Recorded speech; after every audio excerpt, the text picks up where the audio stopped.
with his business. He's always busy. He did not have time for himself, for his wife, for his child. Always absorbed in his business.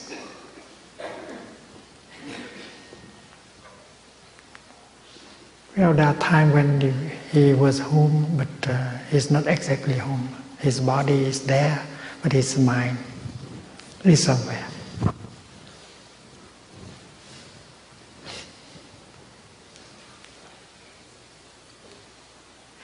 So the young man felt that even he had a father, but he did not feel that he really has a father. His father is not available to him.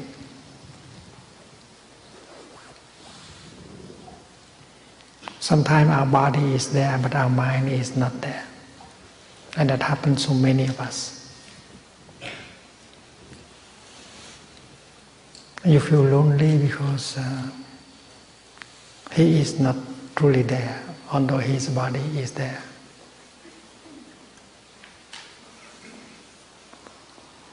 Maybe you should try to come close to him and pat on his shoulder and say, anybody home? Because that is an empty house. No one was inside. And that might help.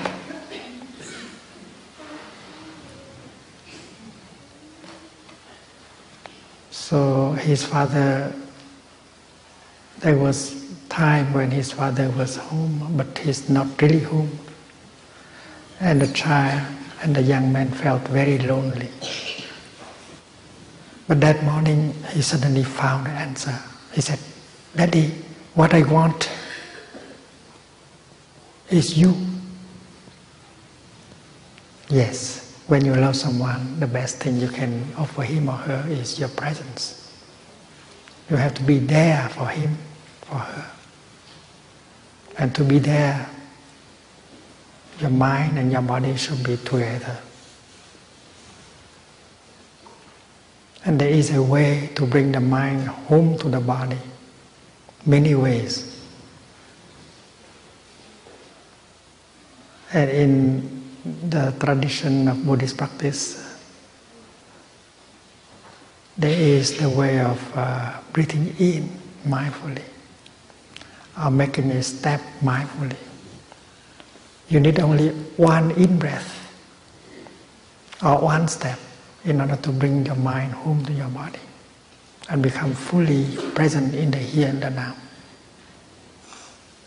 When you breathe in mindfully, it takes only 2 seconds or 3 seconds. And yet, your in-breath can bring your mind home to your body. And when mind and body are together, you are truly there.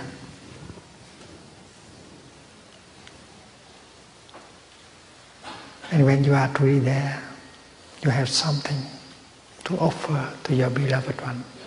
That is your presence, your true presence. Not only your body is there, but your mind is there with your body. So mindful breathing is one practice that can bring mind and body together. It does not take a long time, maybe 2, 3, 4 seconds. And this is the practice here. We have to be there for ourselves. We have to be there for our beloved one. We have to be there for life. And breathing in mindfully, breathing out mindfully, or making a step mindfully can produce our true presence. So if the father of that young man knew the practice, he would begin to breathe in mindfully. And in no time at all, 3 seconds,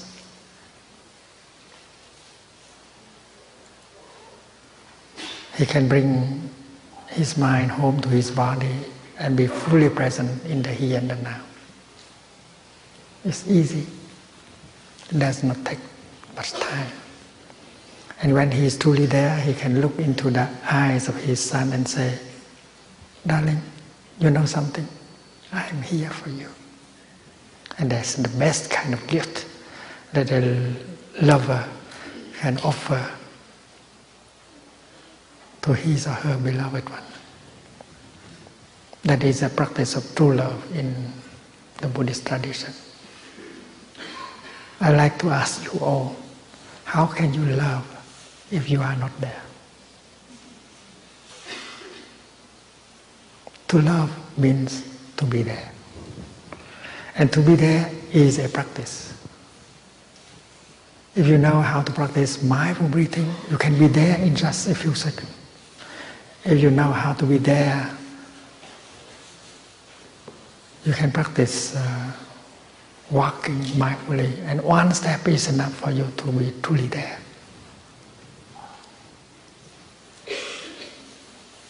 So among the 4 mantras that we practice in Plum Village, the first mantra is, darling, I am here for you.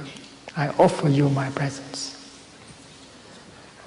A mantra is a magic formula. And when you pronounce that formula, it works. It produces a miracle. But that magic formula you can pronounce only when you are truly there. If your mind is not with your body, if you are not mindful and concentrated, the mantra is not a mantra, it does not work. Although you say the same words, it does not work.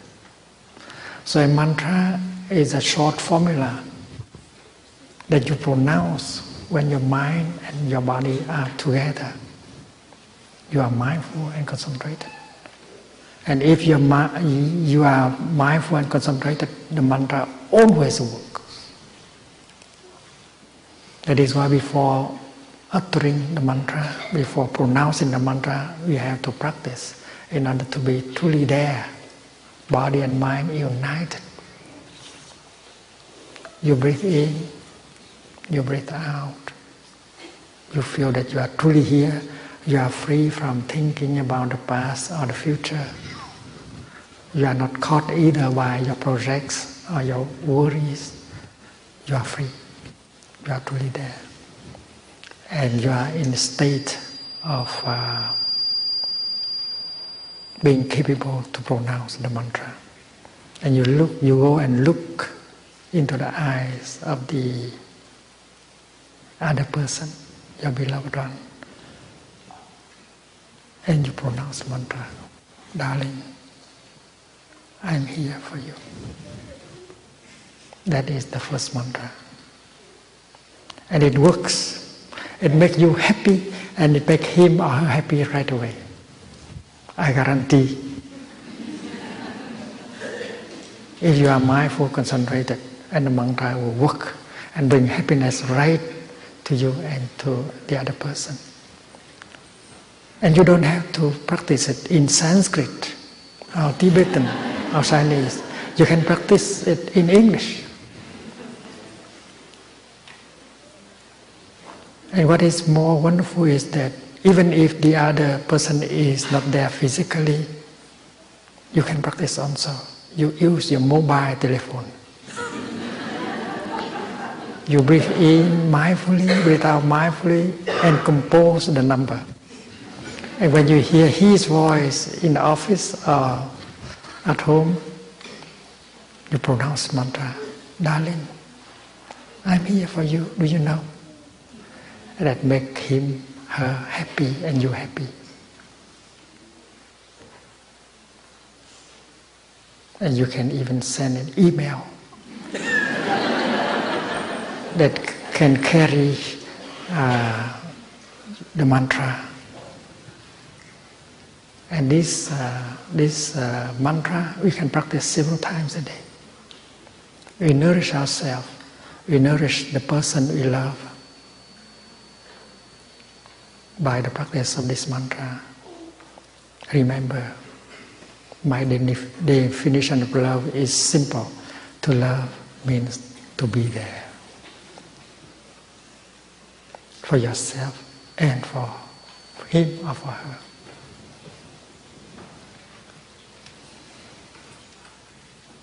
So I hope that all businessmen who are so busy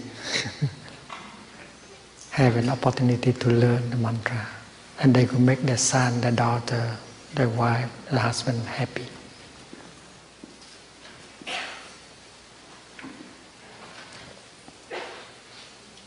Your presence is something very precious for him or for her. Without your presence, he or she will cry. That's why we have to offer our presence. And therefore, we don't need money to go and buy something.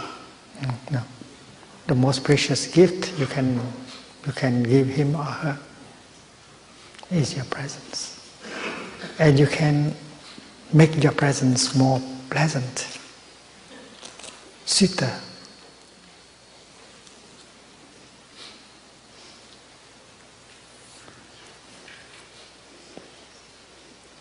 About 20 years ago, maybe 20 something, we had the first retreat for children in North America. That's in Santa Barbara, California. Children came for a retreat, and their parents came to support them. And during that retreat, we invented a kind of meditation called pebble meditation. Pebble meditation makes your presence beautiful, fresh, so that you can offer it to your beloved one. And each child had to go to the garden and pick up 4 pebbles.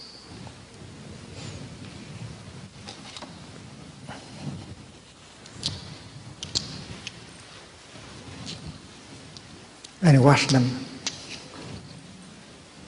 And they can make a little bag and put these pebbles in.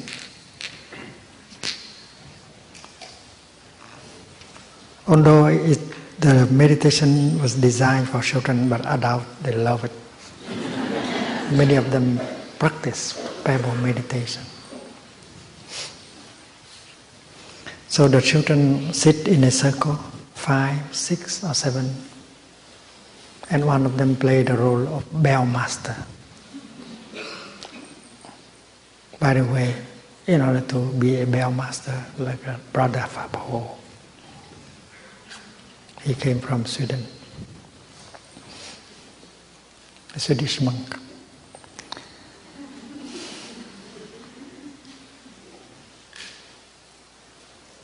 You have to learn how to be a bell master. And maybe today the children can learn how to invite the bell to sound, to be a bell master. We don't say hitting the bell or striking the bell, but invite the bell to sound. Very gentle, because the bell is a friend, a bodhisattva that helps us stop our dispersion and concentrate and become alive again. So today, maybe the children will have a chance to learn how to invite the bell to sound. So one of the children is a bell master, and in the beginning of the practice, 3 sounds of the bell are invited. And everyone enjoy breathing in and out 3 times after each sound of the bell. And after having made 9 in-breath and out-breath, they begin their pebble meditation.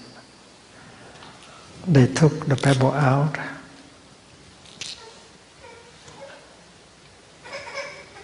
they can sit in the lotus position like this also. Because the lotus position is very stable. They put it on the left.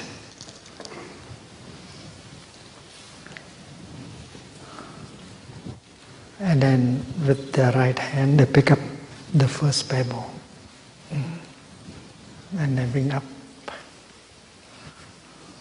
the first pebble and look at for 1 second. The first pebble represents a flower.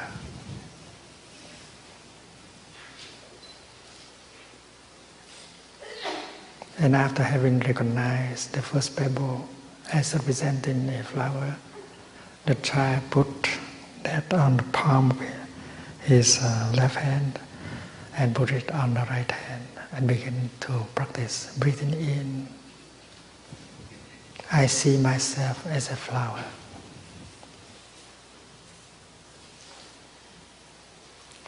Breathing out, I feel fresh. 3 times. And when you breathe in, you have to see you as a flower. You don't have to imagine that you are a flower. You see yourself as a flower because you are a kind of flower also. Not only this a flower, but the human body is also a flower. It's very beautiful, the human body. And we are flowers in the garden of humanity. And each of us is a real flower. When you look at a person, especially when you look at a child, you see that her face is beautiful like a flower. In Chinese they say flower face. Our face is like a flower. And when you look at the hand of a little boy, it's very cute. It's the flower. And when you look at the foot of a little girl, it's very beautiful. It's a real flower. That the whole body is a flower. And when the child plays, it's a flower that is playing. And when the child sleeps, it's also very beautiful.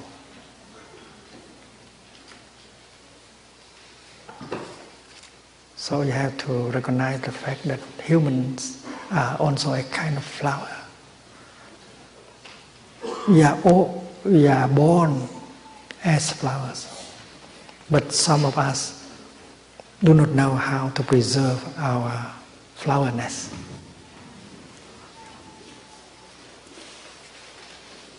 Some of us do not know how to preserve our freshness. We cry too much. We suffer too much. And we lose some of our freshness, our flowerness. And that is why this practice is to help restore your flowerness so that you'll be fresh again. You don't have to imagine that you are a flower. You were originally a flower. And with the practice of mindful breathing, mindful smiling, you can be a flower again. If you have cried too much, your eyes are no longer limpid, like clear water, less than a flower. But if you practice like this, your eyes will be clear again, fresh again. So this practice is to restore our freshness, our beauty. Breathing in, I see myself as a flower. It's a real flower. Breathing out, I feel fresh and beautiful. 3 times. And then you pick up the first pebble, you put it on your right. And then you pick up the second pebble. And the second one represents a mountain. Imagine a mountain, solid, stable. And there are those of us who are stable and solid like a mountain. We cannot be carried away, pulled away easily by emotions, by anger, by fear, by craving. So there is somehow a mountain in us. That is our stability, our solidity. So this second parable is to help us restore our stability, our solidity. A person who is not stable is not a happy person, and we cannot count on her, we cannot count on him. If a person is solid, stable, we can count on that person. That is why we can cultivate more solidity, stability for us. And we have something very precious to offer him or her. When you become a flower again, your presence is more beautiful, fresh. And that is a better gift that you can make to him or her. When you are more stable and solid, this is a better gift that you can offer to him or her. Breathing in, I see myself as a mountain. Breathing out, I feel solid. 3 times.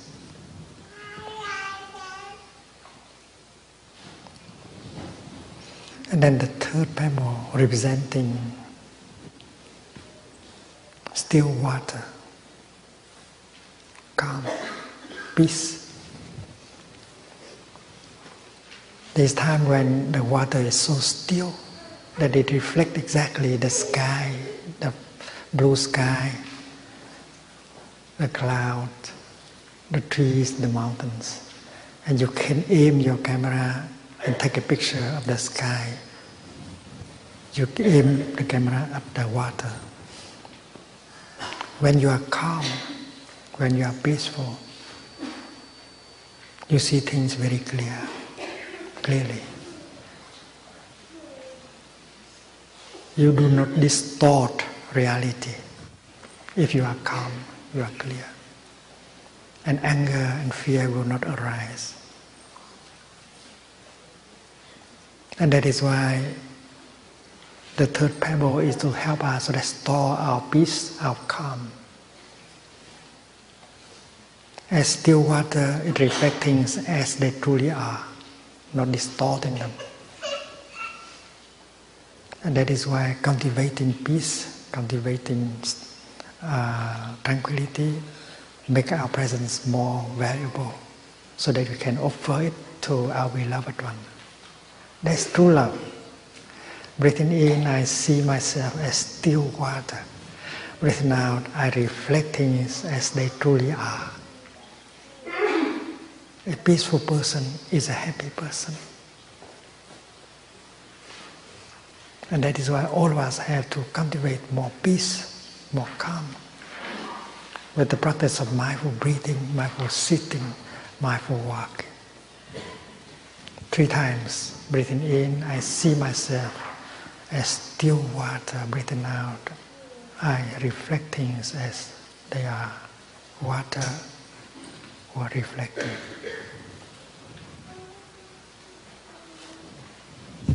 And then the last parable, representing space.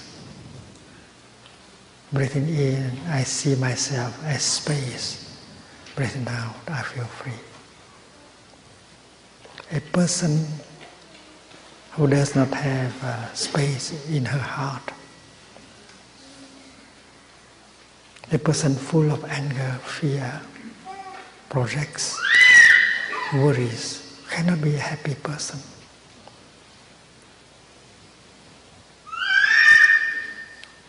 That is why we need more air, more space, more freedom.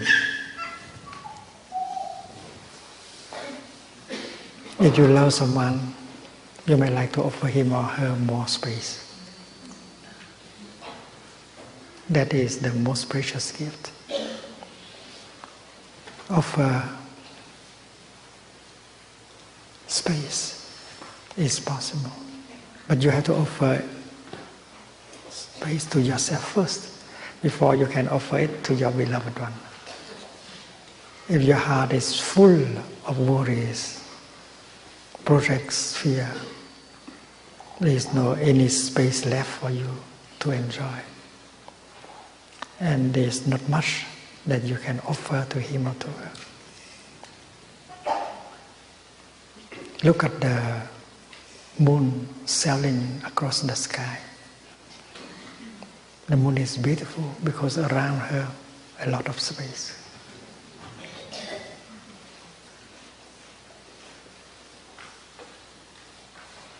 So it should be free in order to be happy.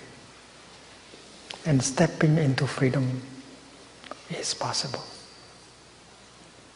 And in this retreat we will learn how to step into freedom so that we have plenty of space inside of our heart and around us.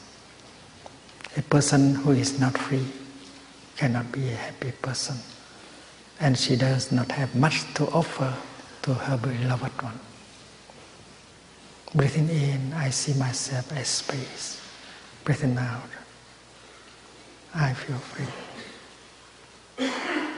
You impose so many things on you. You have no space left. And you impose so many things on the other person. And she or he can hardly breathe. That's not love. To love means to offer space, freedom. And this is possible with the practice of breathing, walking, that has the power to liberate. Breathing in, I see myself as space. Breathing out, I feel free. And you have finished your pebble meditation. You put them back into the little bag, and you hear one more sound of the bell. You bow and you finish. Now today the children may have a chance to learn more about pebble meditation and inviting the bell. When you hear the small bell, you may like to stand up and bow to the Sangha before you go out and practice with the young monks and nuns. I mean the younger one only.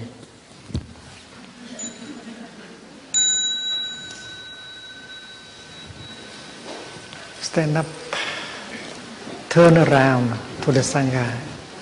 Stand up only for the children.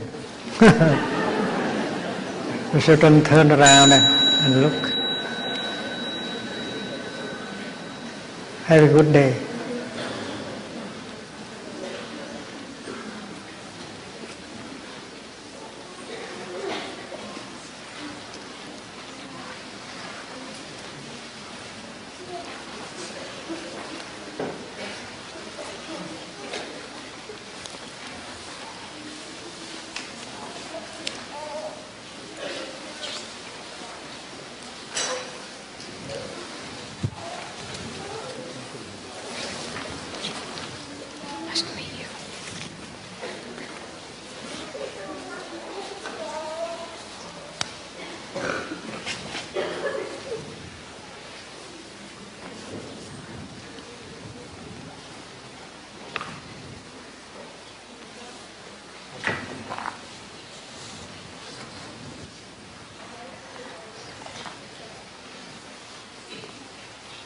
Enjoy your practice. There are places here, the rooms here.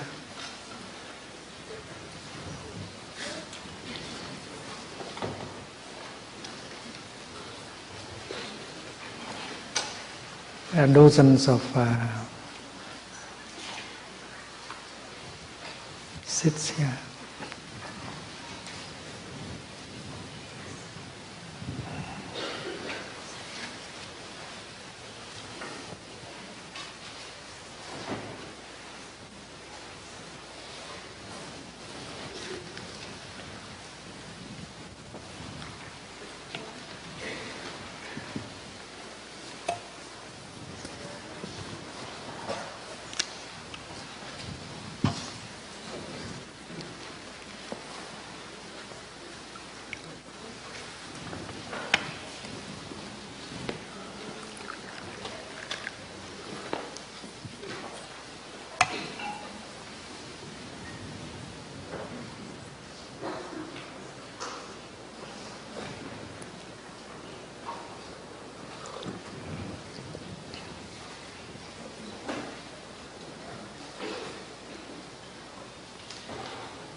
Dear friends, last week we had one beautiful retreat organized at the Magnolia Grove Meditation Practice Center in the state of Mississippi.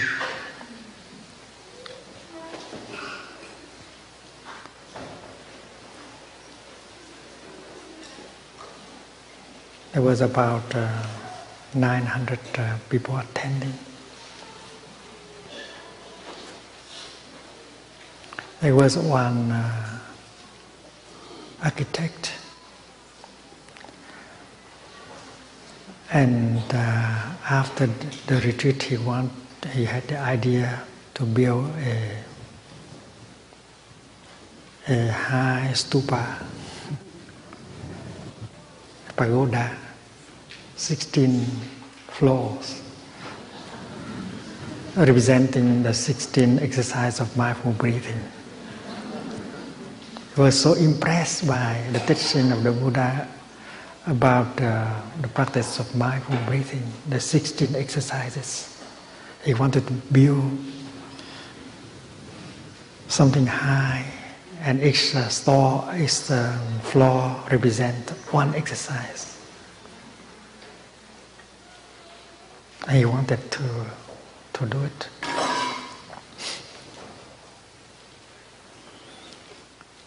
If imagine that the stupa has been built, and we are now visiting the first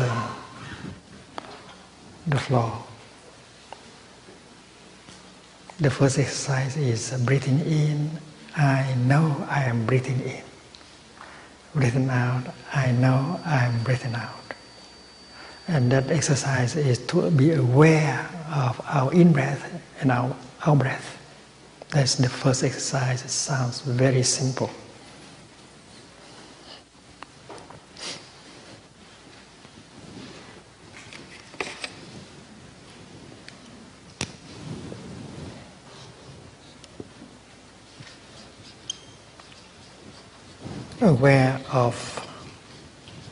Awareness of in-breath and out-breath.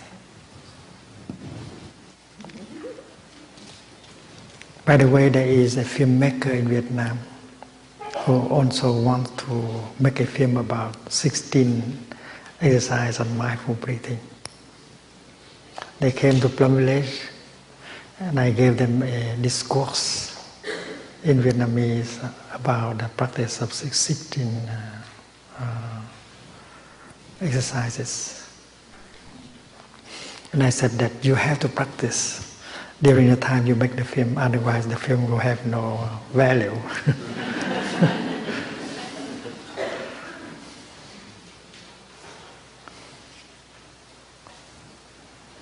So the practice of the first exercise consists of being aware of your in-breath and your out-breath. Breathing in, I know this is an in-breath. An in-breath is going on. Breathing out, this is an out-breath. An out-breath is going on. And that is, that sounds very simple. But the effect can be very deep. Because when you focus your attention on your in-breath, and only on your in-breath, you release everything else. Your worries about future, your fear about future, your uncertainty about future, you release. And your regret about the past, your sorrow about the past, you release. And you also release your projects and everything else. So just breathing in mindfully, you become a free person. Freedom lasts 3 seconds or 4 seconds. If you are truly mindful and concentrated. But who prevents you from continuing the practice? If you breathe like that during 5 minutes, you have 5 minutes of freedom. freedom from all these things. We are not talking about political freedom here. We are talking about the freedom from fear, anger, the past, the future, and so on. And freedom is possible with the practice.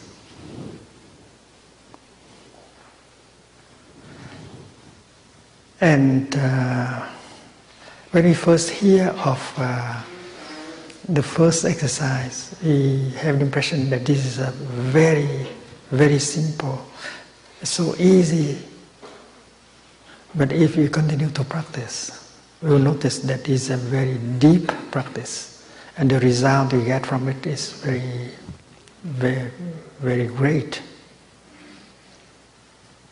So after you have gone to the second floor, third floor, fourth floor, and up to the 16th floor, and you go down to the first floor again, you see the first floor with a very different eyes. And on the first floor, you are very high. You are on the top also. Therefore, those of us who have practice, we don't see the first exercise as ABC anymore. It is as deep as the top.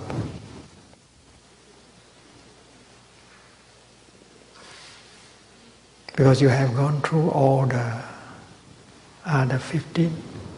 That is why when you go back to the first floor, the first exercise, you see that it contains everything. And just breathing in and out, you can get what you want. Enlightenment, compassion, the kingdom of God, Pure Land of Buddha, everything.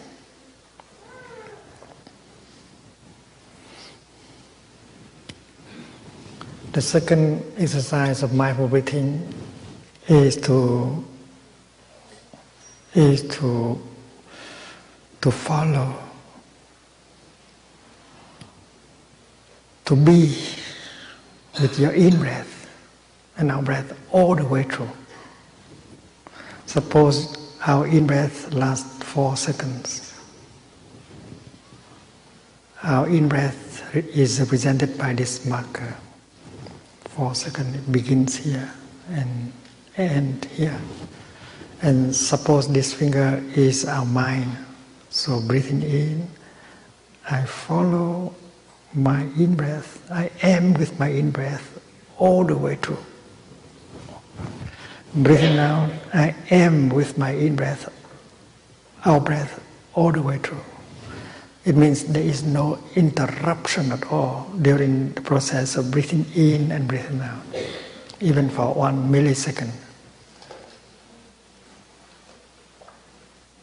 And this is something that comes with the practice. First, we recognize our in-breath as in-breath, our out-breath and our out-breath. But slowly, we are so mindful, so concentrated, that there is no interruption at all, even for 1 millisecond during the time of breathing in and breathing out. And during that process, concentration is being built. Mindfulness brings about concentration. And we know,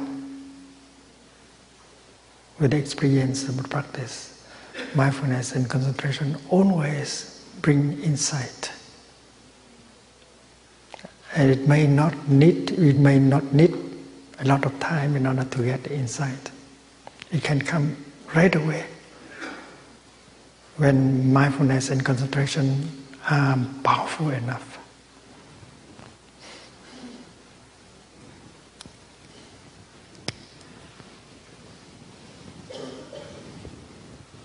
So the second practice, the second exercise is to be with your in-breath and out-breath all the way through.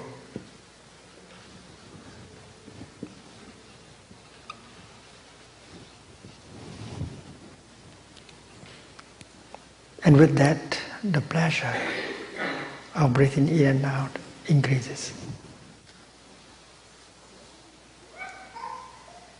Our happiness is in function of our mindfulness and concentration.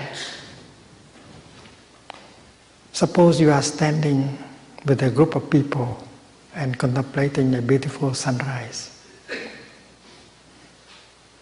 The more you are mindful, the happier you become. Because if you are very mindful, very concentrated, and then you can get in touch with the beautiful sunrise very deeply. If you are dispersed, the beautiful sunrise is not for you.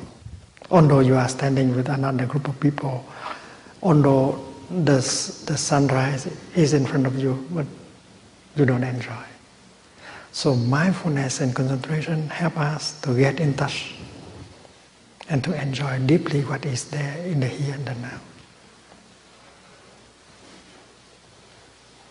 That is why we say that happiness is a function of mindfulness and concentration. Like when you drink your cup of tea, the more mindful you are, the more concentrated you are, the better the tea is for us. We are truly in touch with the tea,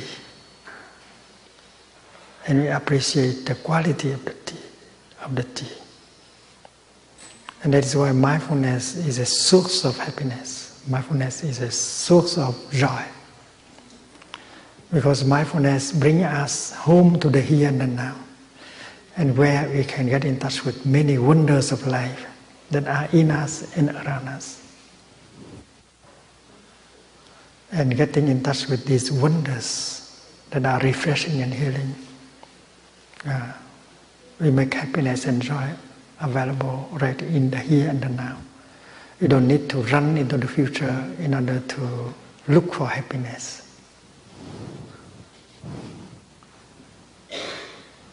So the second exercise is connected to the first exercise. And the second exercise can improve the quality of breathing and bring happiness and joy. And those of us who know how to practice the first and the second exercise, we enjoy our in-breath and out-breath. You just sit there and you breathe. And because you enjoy your in-breath and out-breath, you are a happy person. And the insight can come right away. Breathing in, you find out that you are alive. And to be alive is a miracle. And that is already an insight.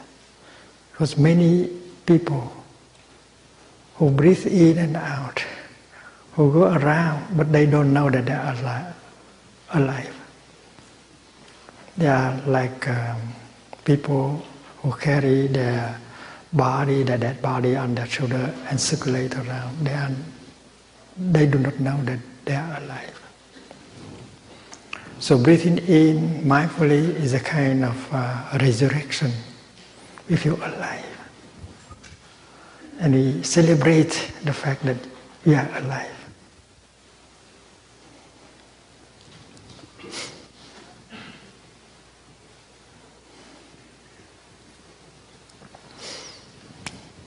And this morning, Thầy Pháp Niệm also gave us the guided meditation on the third exercise, breathing in. I'm aware of my body.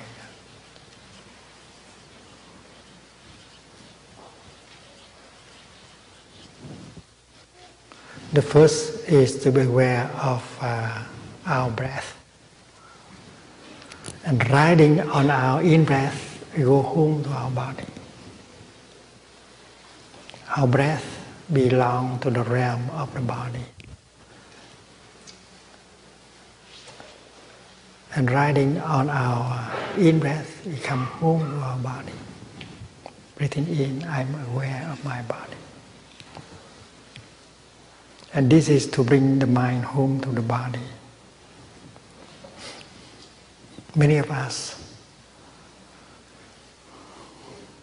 forget our body in our daily life, especially when we work with a computer.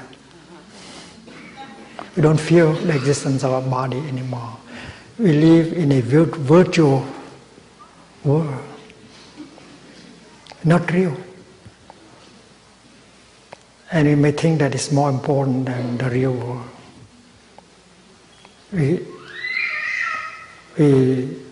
get lost totally in that unreal world. And we spend so many times, so many hours working like that. On the 13th of September, we spent one day practicing with the people in the Google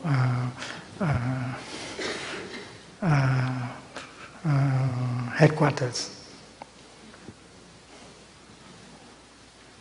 600 of them Googlers came and practiced with us, sitting, walking, breathing, eating in mindfulness, free from their computers. Many of them work more than 15 hours a day with their computer. They forget that they have a body. They don't feel the presence of their body anymore. And while working like that, they continue to accumulate more tension into their body. So this practice is to bring our mind back to our body and feel the presence of our body. It's very important. Our body, our mind become embodied. It's kind of happy reunion between body and mind. Our monastic brothers and sisters in Bangladesh, they program a bell of mindfulness in their computer. Every 15 minutes, they hear the bell. They stop and they go back to their body and they smile to their body. It helps. You may like to download the sound of the bell from our website and use it to practice the third exercise of mindful breathing. Breathing in, I am aware of my whole body. Breathing out, I smile to my body with compassion, with love. We have accumulated a lot of tension in our body, and there is pain in our body. We don't know what to do in order to reduce the pain and release the tension. And this is to do it. In a scripture, in a text, in the discourse given by Buddha, the contemplation of the body, there is an exercise.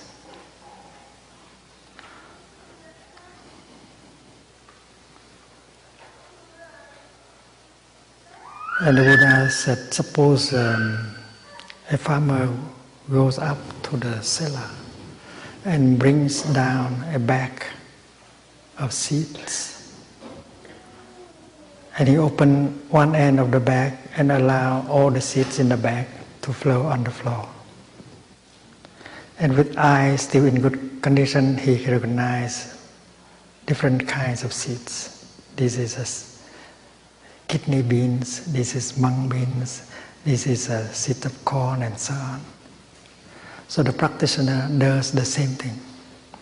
In a lying position or sitting position, he uses his spiritual eyes in order to recognize all parts of his body.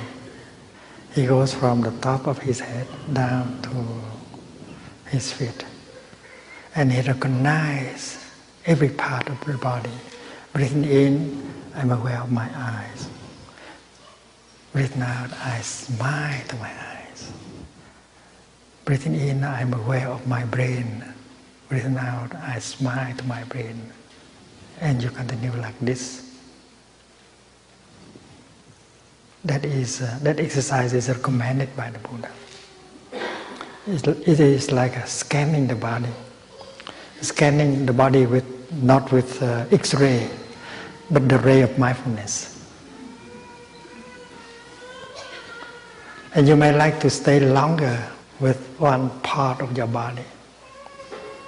And that can help you to recognize that part of the body and embrace it tenderly, especially when that part of your body is ailing. Suppose you come down to your liver. You have a problem of liver. You might have consumed a lot of fat. You have drunk a lot of alcohol, so your liver has been calling for help. Your liver may have sent you day and night a message, SOS, SOS. But you ignore. So now, with this exercise, you come to it. Breathing in, I'm aware of my liver. Breathing out, I smile to my liver.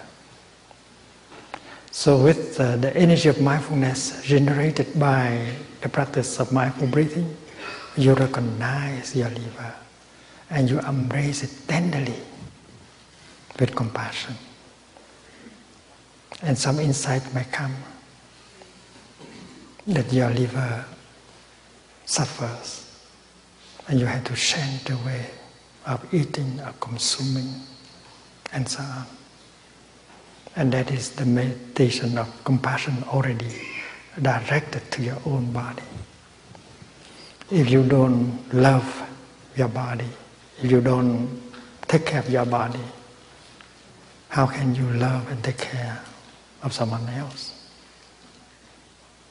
Love always begins with ourselves. We should be kind to our body first. And this is the practice. When you come to your heart, to practice breathing in, I'm aware of my heart. Breathing out, I smile to my heart. Embracing your heart with mindfulness and tenderness will bring a lot of comfort to your heart. Your heart has worked day and night non-stop. And your heart may have suffered. You may have smoked, drunk, stay up,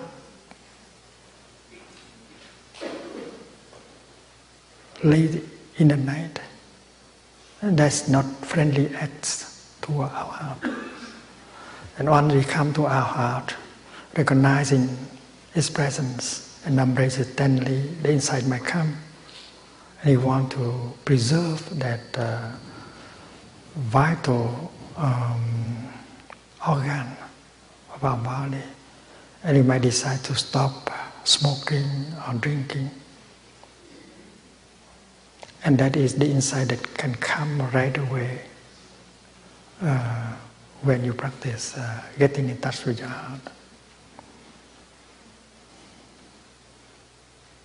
There are those of us who do not have a heart like ours. They are fearful that one day they will suffer a stroke or something like that. And the deepest desire of this person, these people, is to have a normal heart like ours. And now we have a normal heart, but we don't cherish it enough. We don't protect that condition of happiness that we are having. So embracing our heart with mindfulness, we know what to do and what not to do in order to preserve that condition of happiness that we do have now. When we come to our eyes, we may notice that a paradise of forms and colors is available because of the fact that we have eyes still in good conditions. Because I have eyes still in good condition, that is why that paradise of forms and colors is available to me. I just sit on the grass and open my eyes, and the paradise is mine. So you cherish the presence of your eyes. One of the conditions of happiness that you have. So the Buddha proposed that we go through our body with mindful breathing and recognize every part of our body and embrace it with tenderness and compassion. And this is very healing, especially when we come to a part that is ailing. We may like to stay longer with that part, embrace it tenderly. It will help with the healing. We may continue taking the medicines that the doctor gave us, but we should not rely on medicine alone, because this practice will help accelerate the healing. And you may reduce the amount of medicine you use, because this is the basic practice of healing. We know that when our body is able to relax and release tension, it will get the power to heal itself. Our body has a natural power of self-healing. If we allowed our body the time to rest. But many of us work our body too hard. An animal in the forest, when she's deeply wounded, the animal knows what to do. The animal looks for a quiet place and lie down. That is a traditional wisdom handed down by many generations of ancestors. An animal like that does not have a doctor, a pharmacist. And she knows that the only way to heal is to lie down and rest. And the animal should not think of eating, should not think of running after another animal. Just lay down and rest. And maybe 3-4 days later, it's healed. And that's the wisdom. We humans, we did have that kind of wisdom. But now we have lost. We believe only in medicines. We don't know how to rest anymore. Even if we have a holidays, a holiday, we have to learn how to rest. And this practice of deep total relaxation will help us to restore, help our body to restore its power to heal itself. Maybe today Sister True Emptiness can offer us a session of deep relaxation. And we may like to do it once a day at home after the retreat.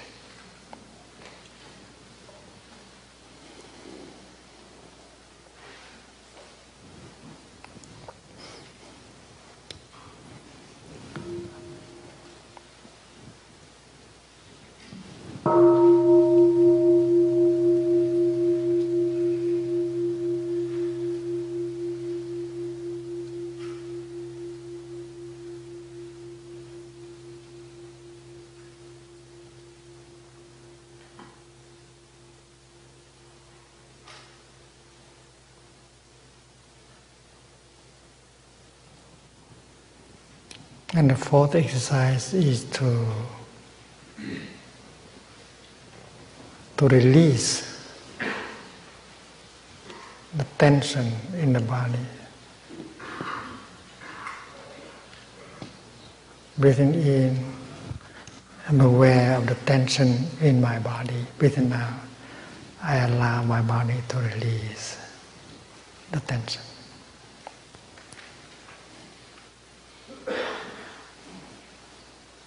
And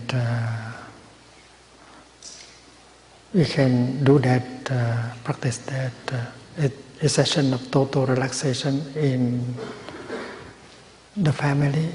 One member of the family can lead a session of total relaxation for the whole family to attend, maybe in the living room.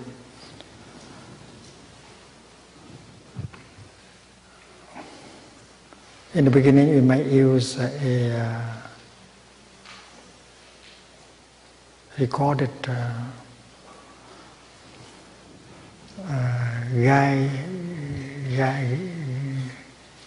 guided meditation of total relaxation, but after that we can do it by ourselves. So the first 4 exercises of mindful breathing have to do more with the body.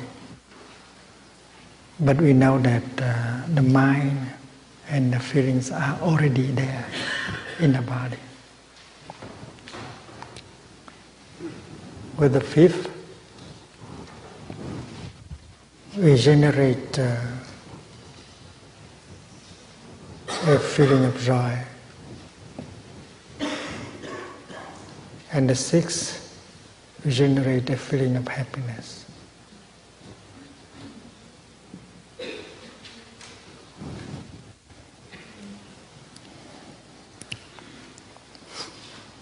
Mindful breathing helps us to bring our mind home to our body, so that we can be established truly in the here and now. And when we are truly in the here and now, we can recognize the many conditions of joy and happiness that are already there in the here and now. And with the recognition of these elements of happiness, conditions of happiness, joy and happiness naturally arise. It means that any good practitioner can generate a feeling of joy and happiness whenever she wants with the practice of mindfulness. Because going home to the here and now, we will touch the many conditions of happiness that are already available, more than enough. Every time we have a friend speak in retreat, our friends always sing the song, Qu'est-ce qu'on attend pour être heureux? What do we have to wait? We can be happy right here and right now.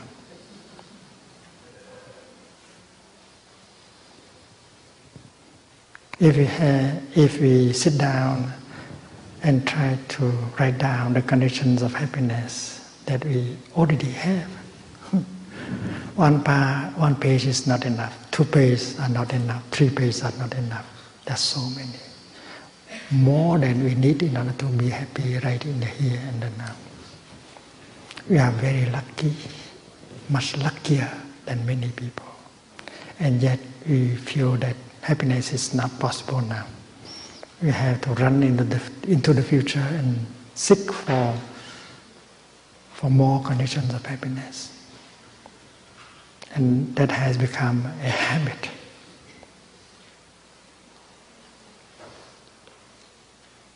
The Buddha had a disciple, a lay disciple, who was a businessman, whose name is Sudatta, Anatta.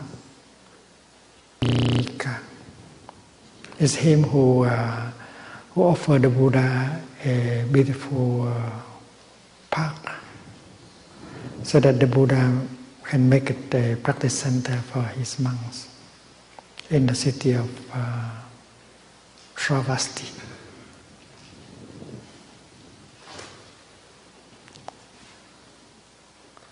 One day he came to visit the Buddha with several hundreds of his colleagues, all of them businessmen.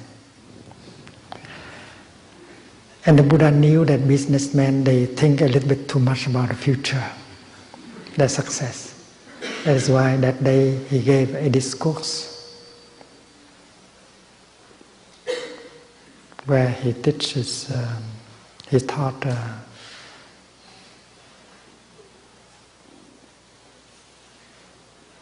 the practice of living happily in the present moment. He said, gentlemen, you don't have to go to the future in order to be happy. Happiness is possible right here and right now. You have enough condition to be happy right here and right now. And in that discourse, I remember the expression living happily in the present moment is repeated 5 times. Drista Dharma Sukha Vihara, living happily, dwelling happily in the here and the now. With the practice of mindfulness. So as a practitioner, we should be able to bring in a moment of joy, a moment of happiness, whenever we want. Just by going home to the here and the now and recognize the many conditions of joy and happiness that are already there. Remember, breathing in, I am aware of my eyes. Breathing out, I know a paradise of forms and colors is available now. Happiness is born right away. So mindfulness, concentration, is a source of joy and happiness.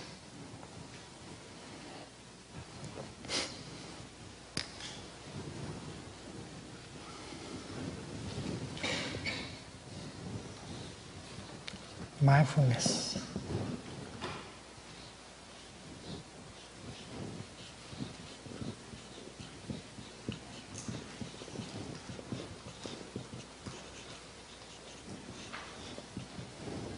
Joy.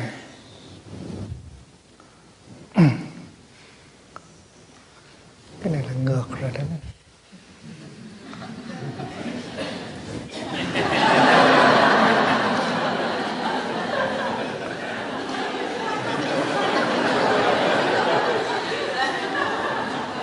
Joy and happiness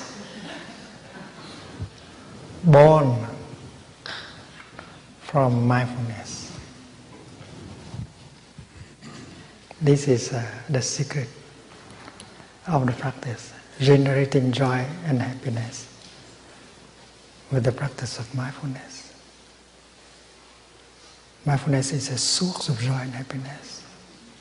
And it is within ourselves because everyone has the capacity of being mindful and concentrated.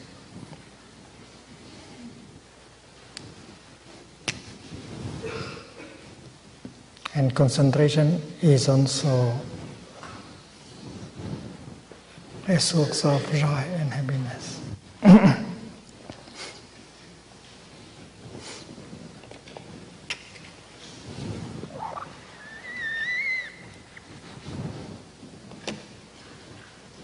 And there is another way to bring joy and happiness, is to let go.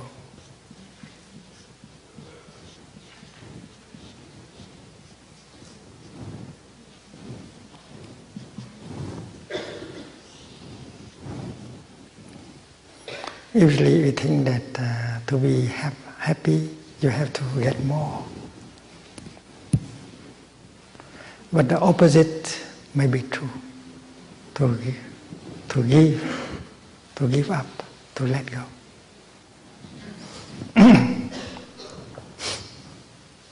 There are many things we cannot let go, and that is why we continue to suffer. We may think of these things as essential to our well-being, to our happiness. It may be true that these things are the very obstacle for us to be happy. It may be helpful to write down the name of these things on a sheet of paper and consider giving up, releasing. The first thing you may like to release is our idea of happiness. Every one of us has an idea as how he or she can be happy. And that is very dangerous. We may think that happiness is not possible until I got this, or until I get rid of this. And you are stuck in that idea, and you continue to suffer. That may not be true.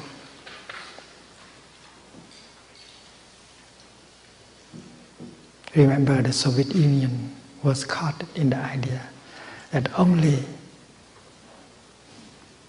Marxism, communism is the way, the only way to make the country powerful and prosperous. That's an idea. And during 70 years, they have imprisoned so many people who voice the opposite. They have created a lot of tragedy and suffering just because of one idea. But finally, after 70 years, they gave up the idea. So each of us may be caught in an idea about how we can be happy. So we should sit down and reconsider that idea. And if we are able to release that idea, maybe happiness can come right away. By itself, you don't have to go and look for it. This is the teaching of the Buddha.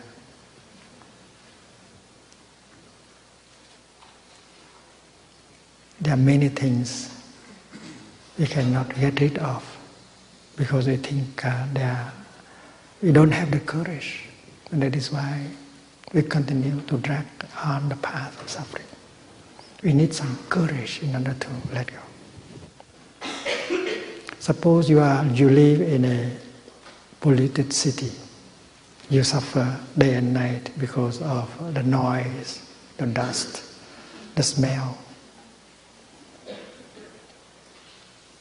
And your friend said that, well, let's get out of the city and spend 2 days in the countryside. You say, no, I have so many things to do. But if you got the courage to release that idea, in 1 hour you can already get out of the city and you begin to see the rolling hills, the blue sky, the full moon, and the breeze on your cheeks. There is a joy, there is happiness because you have been able to leave behind the city. That is an example. Happiness and joy born from releasing, from letting go. Each of us has things to let go.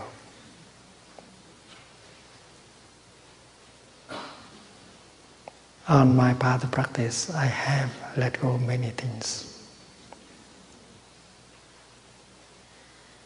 And I get lighter and lighter. Especially ideas.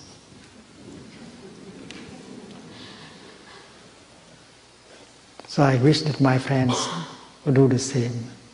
We have the time to look back and to see what we can let go. Letting go is a source of happiness. Let go, my dear. One day the Buddha was having lunch with some of the monks, relaxingly, and one farmer came and asked them whether they have seen his cows passing by. And the Buddha said, no, we have not seen any cows passing by. You may... And the farmer looks very desperate. He said that all his cows has run away from him, and he had 2 acres of sesame seed eaten up by the insect. Dear friends, I'm going to kill myself. How can I survive with that?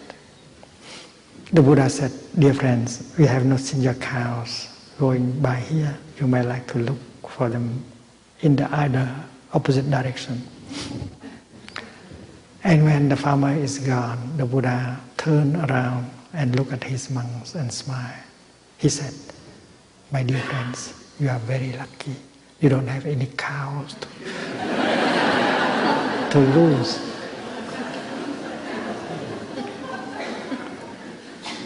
So the practice is to list the name of your cows on a sheet of paper and look deeply to see whether you can release some of them.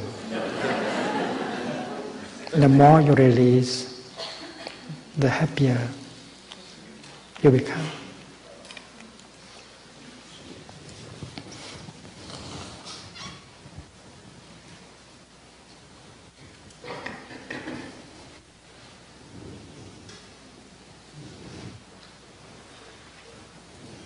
With the 5th and the 6th, we come to the realm of feelings and emotions. And the 5th is to generate a feeling of joy for yourself and for the other person. You can release, but you can also help the other person release. He may be caught in an idea or in something.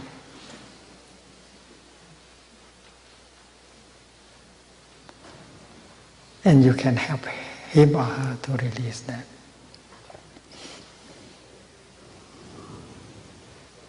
The 7th exercise is to recognize, to be aware of the feeling of pain.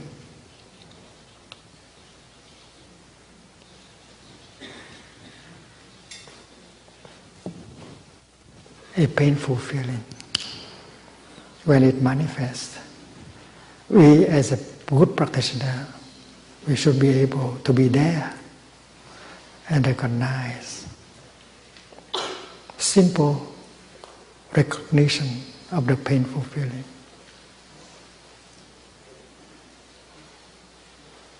This is not to fight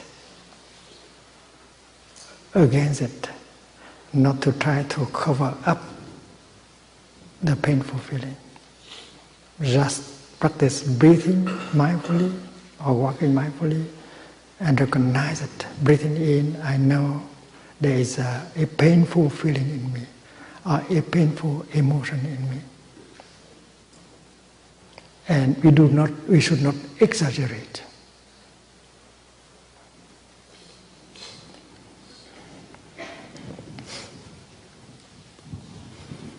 The painful feeling may come from the body, physical body. The painful feeling may come from a perception. And with the practice of mindful breathing, we can generate mindfulness. And with that energy of mindfulness, we can recognize the painful feeling and begin to look at it, to see whether it has come from the body or a perception from the mind.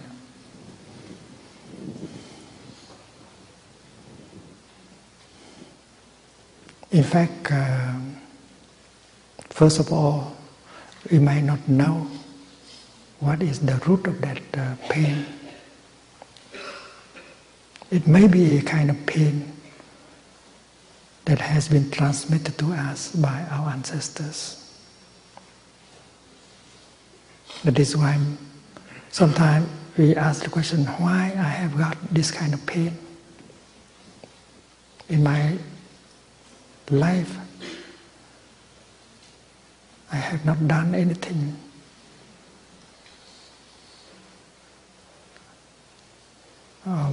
Bear anything of that kind, and yet it is in me.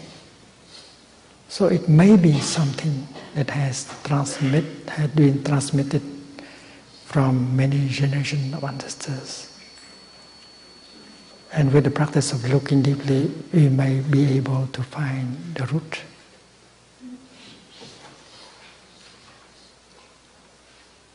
I remember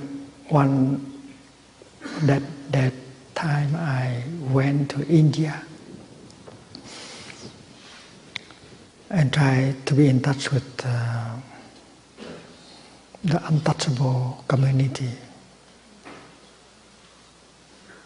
And it was a gentleman belonging to that community that organized for me to go and visit children and adults in that community.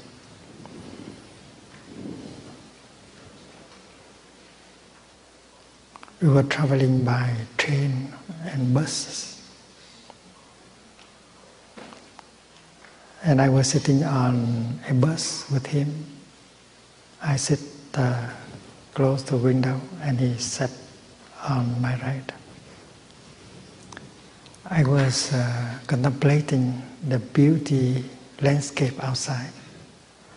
And when I look back, I saw him very tense.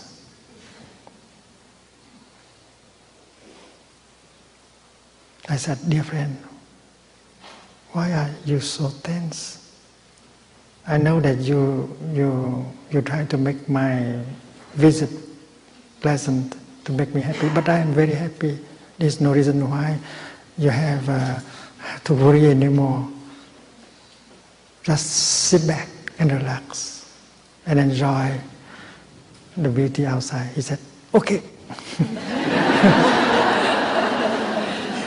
And he sat back. He sit back. And a few minutes later, when I looked back to him, I saw him tense again.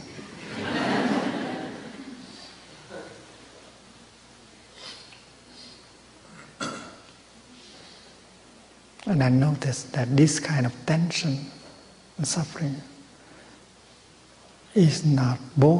was not born in his lifetime only. It was born during previous generations.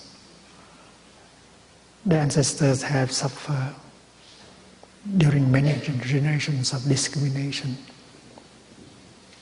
They try their best to survive, to confront the difficulties that has transmitted to them every child.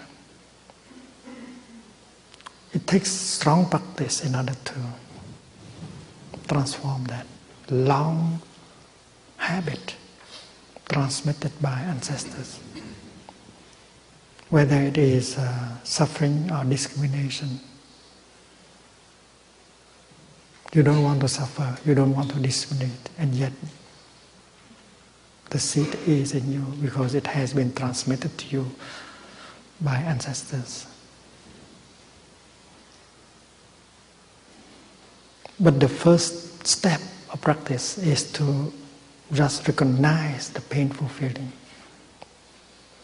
and not try to combat, to suppress. This practice is called simple recognition of the painful feeling.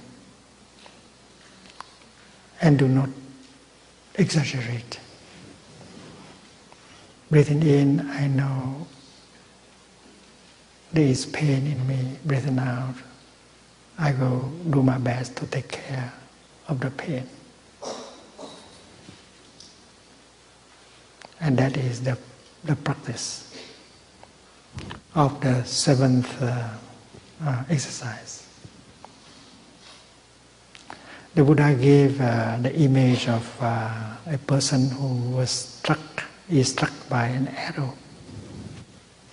It's painful. But a few minutes later, a second arrow came and struck exactly at the same spot. So the pain is not only double, it can become 10 times more intense. So the practice is not to allow the second arrow to strike you. And the second arrow is your exaggeration, your anger, your fear, your reaction. Just recognize the pain at its ease and do not imagine too much. Do not exaggerate. Do not let anger, fear, despair to overcome you. And that is the second arrow.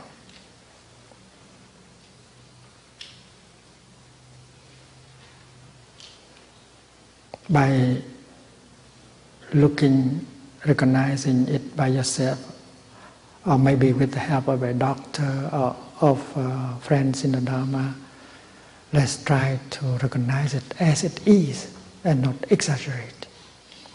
Without fear, anger, imagination, despair, it will make the pain not only double, but 100 times more intense.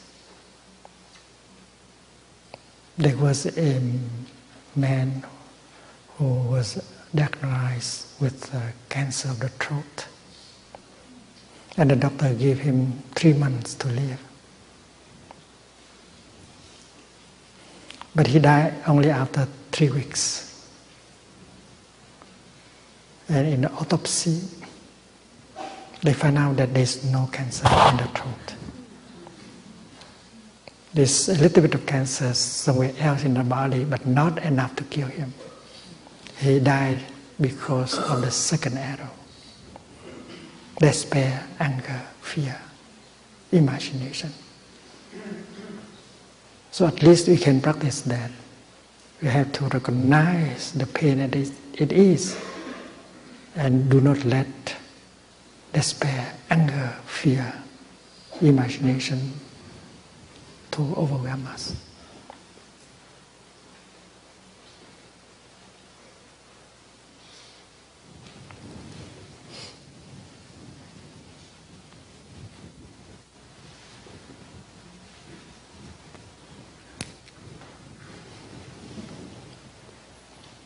And the eighth exercise is to release, to embrace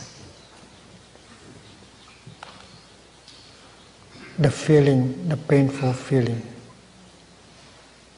or the painful emotion.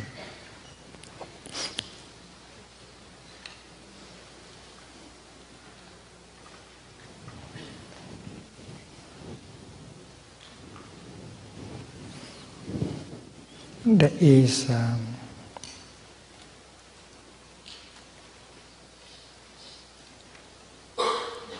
a seed of fear, there is a seed of anger, there is a seed of despair in every one of us. In the Buddhist tradition, we speak of consciousness in terms of seeds.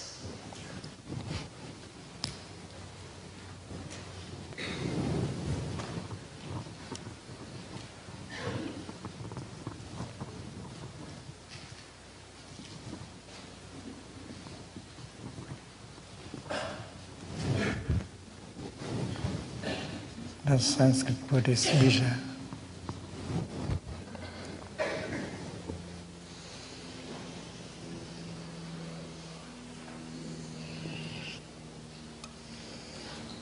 So in Buddhist psychology, we speak of store consciousness and mind consciousness. There are many layers of consciousness, but we can distinguish at least 2 layers: store consciousness and mind consciousness.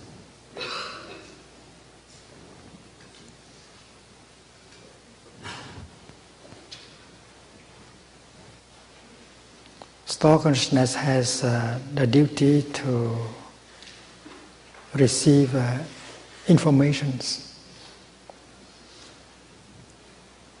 from the body, from the mind, and process these informations and preserve all of them.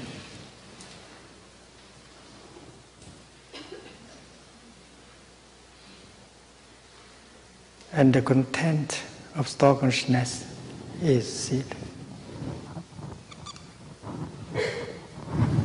Like the data.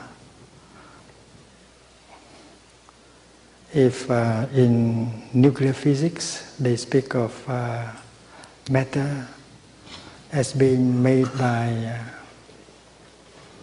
subatomic particles, then in Buddhist psychology we say that consciousness is made of particles called bijas. Very tiny, you cannot see it.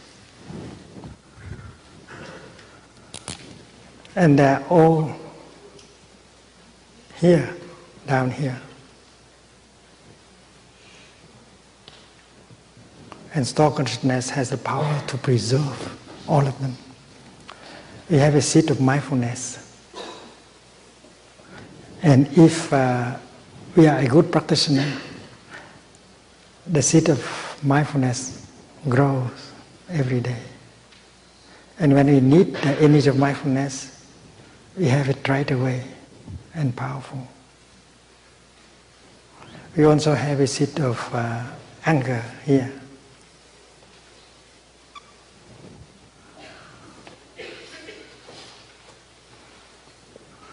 And when someone comes, say something and does something to water the seed, to touch up the seed of anger in us, it will manifest up here as a zone of energy. Down there it's called bija seed. And when it manifests up here, it's called a mental formation.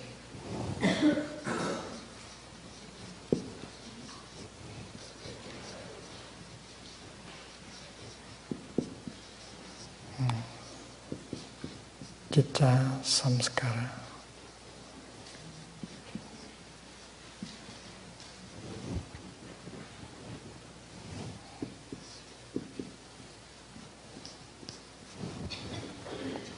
Formation is a Buddhist term, means meaning phenomenon.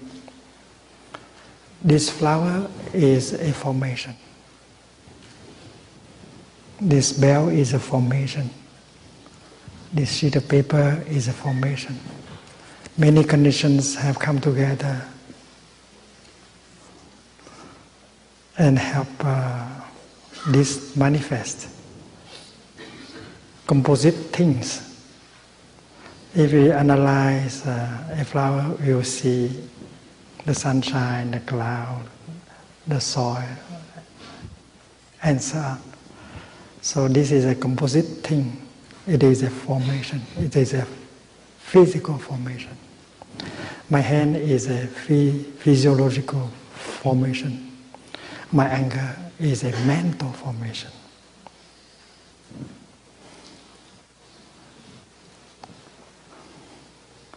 And in our school of Buddhism, we speak about 51 varieties of mental formations.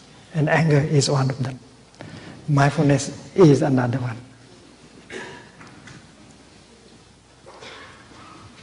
So when the seed of anger down here has manifested as the mental formation called anger, a practitioner practice mindful breathing in order to invite the seed of mindfulness to come up. And there we have another zone of energy called mindfulness. energy of mindfulness. And this energy of mindfulness is to recognize the other kind of energy. Breathing in, I know anger is in me. Breathing out, I will take good care of my anger. Recognize, and then embrace. There is no attempt to fight, to suppress.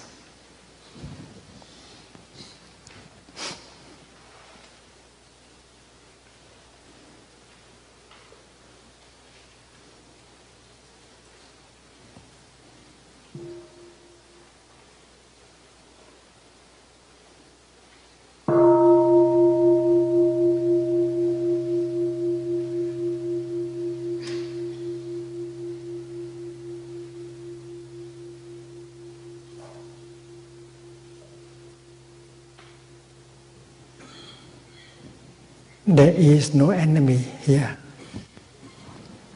The anger, the fear, the despair is also us. And mindfulness is also us. Mindfulness is taking care of anger. It's like a big brother taking care of his younger brother. When the mother hears the baby crying, she put anything she's holding down, and she goes to the room of the baby and pick the baby up and hold the baby tenderly into her arms. Although she does not know what is wrong with the baby, but the fact that she's holding the baby tenderly can make the baby suffer less right away. The energy of tenderness begins to penetrate into the body of the baby. So this is the same. We don't know what is the nature of this anger or despair yet. But the fact that we can recognize and embrace the energy of anger like this can help us suffer less, can bring a relief already. And that is the object of the 8th exercise, embracing pain.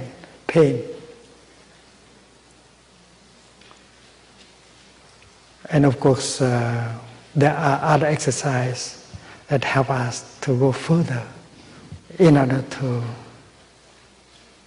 transform, to heal.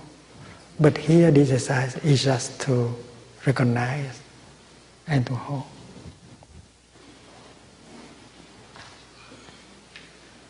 Practicing as a Sangha, we have the privilege, we have the advantage of the collective energy of mindfulness. If we are a beginner in the practice, our mindfulness may not be strong enough to embrace our anger or our fear. That is why we can make good use of the Sangha's collective energy. We come to the Sangha and sit among brothers and sisters in the practice and allow the collective energy of the Sangha to embrace our pain, our sorrow. Dear Sangha, this is my pain, this is my sorrow. Please help embrace it with me. And we feel better after 15 or 20 minutes.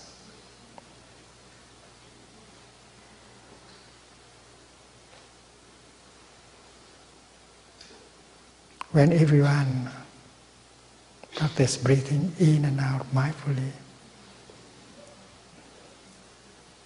our mind comes into phase and we generate a very powerful energy of mindfulness and peace and compassion that can help embrace the pain of that person and help her to suffer less.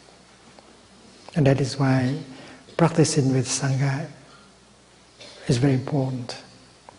I take refuge in the Sangha is not a declaration of faith. It is a practice. You need a Sangha because you can make good use of the Sangha's energy for your transformation and healing. Therefore, all of us need a Sangha. And therefore, the first thing the Buddha did after enlightenment is to go and look for elements of his Sangha. Every one of us as a practitioner should try to belong to a Sangha or set up a Sangha. With a Sangha, you'll be able to help many people.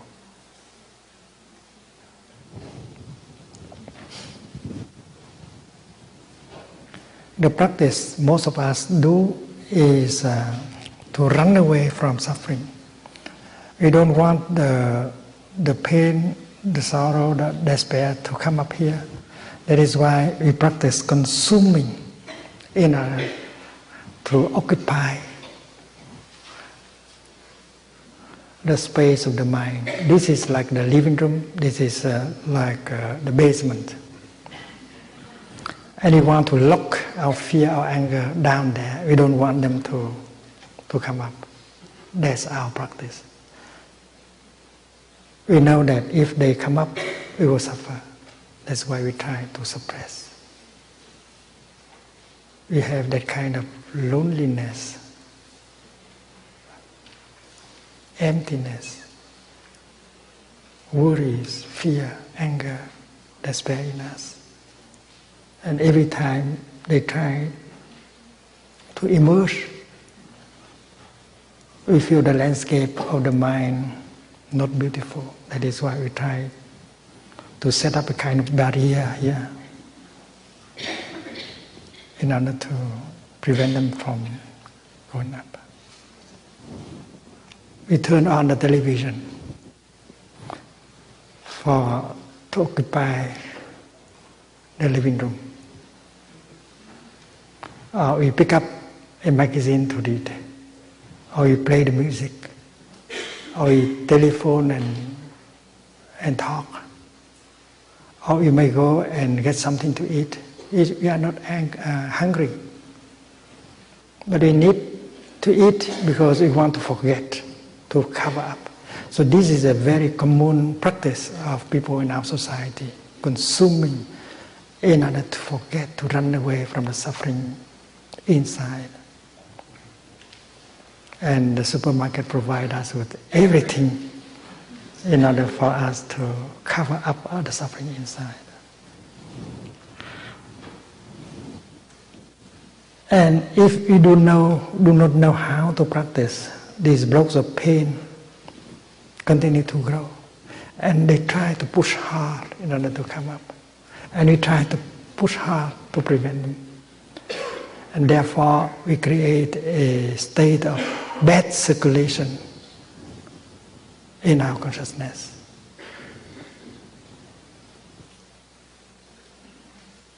And there is one time when symptoms of mental illness begin to appear because of the stagnation of the situation of bad circulation. That is why the Buddha said that don't do that. Allow your anger, your fear to come up.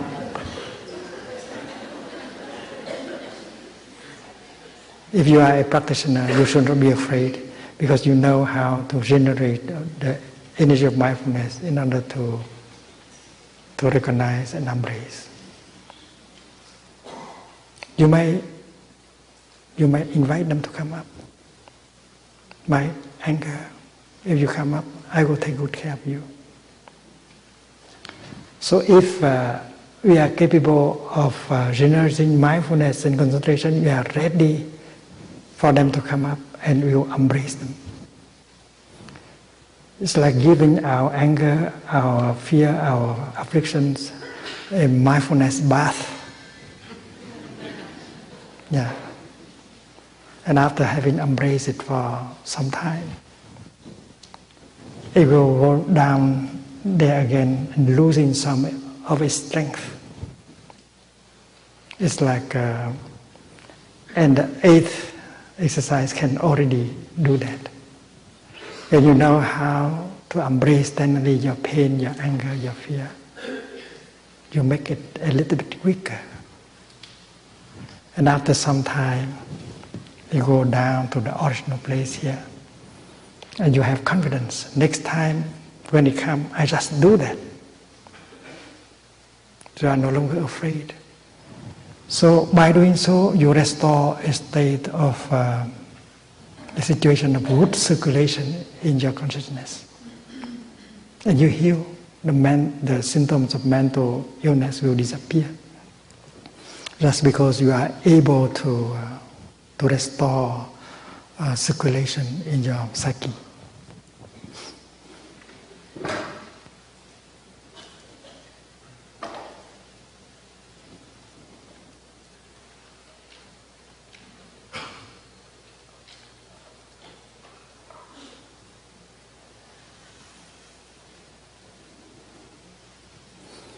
And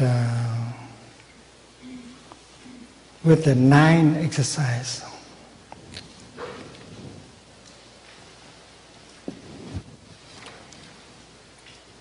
the practitioner recognize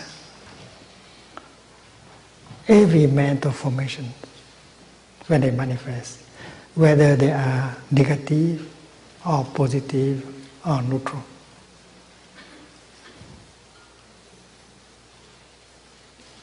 Because mind is like a river, and that river is made of mental formations. Every mental formation is a drop of water in the river.